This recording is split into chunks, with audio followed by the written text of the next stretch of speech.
For today's ganap nga, maaga nga kaming gumising dito dahil nga nagkaayaan yung mga ka-work ko na kumain daw kami sa labas. Dahil nga sa maulan na panahon, masarap nga magshabu-shabu ngayon. Kaya dito kami kumain sa 6 Old Door, dito sa may Taufen. Sa totoo niyan, meron talaga kaming nakaset na lakad kung saan manunood talaga kami ng water show sa may Bitan, sa may Taipei. Yun nga lang, maulan ng panahon kaya hindi kami natuloy. Kaya napagpasyahan na lang na kumain na lang kami sa labas para naman matuloy yung lakad namin kahit papano at makapagkwentuhan na rin. Kahit nga may sakit kami ay for the go ang lakad. Maulan kasi dito, maaraw, paiba-iba yung panahon kaya maraming nakakasakit, maraming nakakatrangkaso dito sa Taiwan. Kaya pagpasensyahan nyo na yung boses ko ha. Hindi siya okay ngayon pero sana soon maging okay na yung pakiramdam namin ng asawa ko. Kasi pareho nga kaming tinatrangkaso. Kaya sakto lang din na dito nga kami kumain sa may 6 Old Door kasi masarap nga yung mga soup nila dito. Lalo na yung may cheese. Habang nga kumakain kami dyan, tuloy-tuloy din yung chikadorahan namin dahil nga matagal nga kaming hindi nagbabanding ng ate ko. Kaya inabot na kami dyan ng 8 PM ng gabi.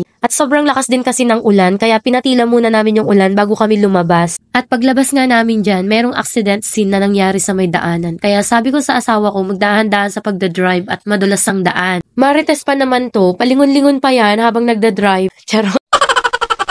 Pagkatapos namin kumain, nakipaghiwalay na kami kila ate at dumiretso kami dito sa may RT Mart para bumili pa ng ibang kailangan namin sa balikbayan box namin kasi nga kinulang na kami sa gamit. Madami-dami pa kasi yung ibabacuum namin na stop toys kaya dito kami pumunta kasi wala na kaming mabilhan dun sa malapit sa amin na store. Kinulang pa nga yung tape na ginamit ko doon kasi kailangan ko talaga siyang balutan ng madaming tape para hindi pumutok yung box ko. Sa paglilibot nga ng asawa ko kung ano-ano nang nakita niya at ito yung una niyang nakita, yung red horse daw. Pero sabi ko sa kanya, hindi dyan para sa'yo. Dito ka sa may sabunan kasi mahilig ka maglaba.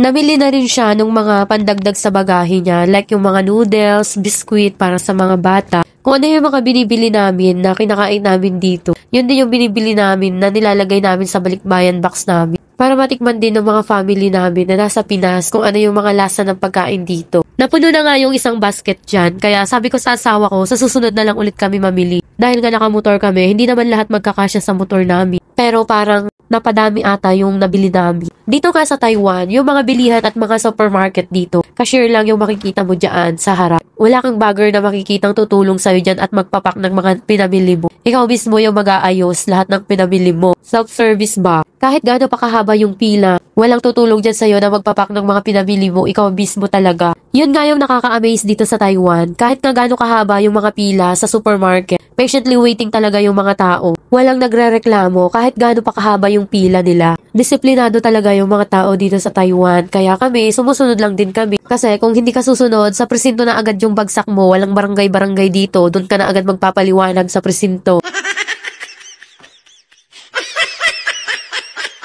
Pagkakuha nga ng resibo namin, pinakita ko dito kay ate kasi kapag mayroong points dyan, i-convert nila sa item. Wala naman kaming nakuhang points kaya wala kaming nakuhang free item. Kung kailan tapos na kaming mamili, doon naman namin naisipang kumuha ng card. Kamulala, ne?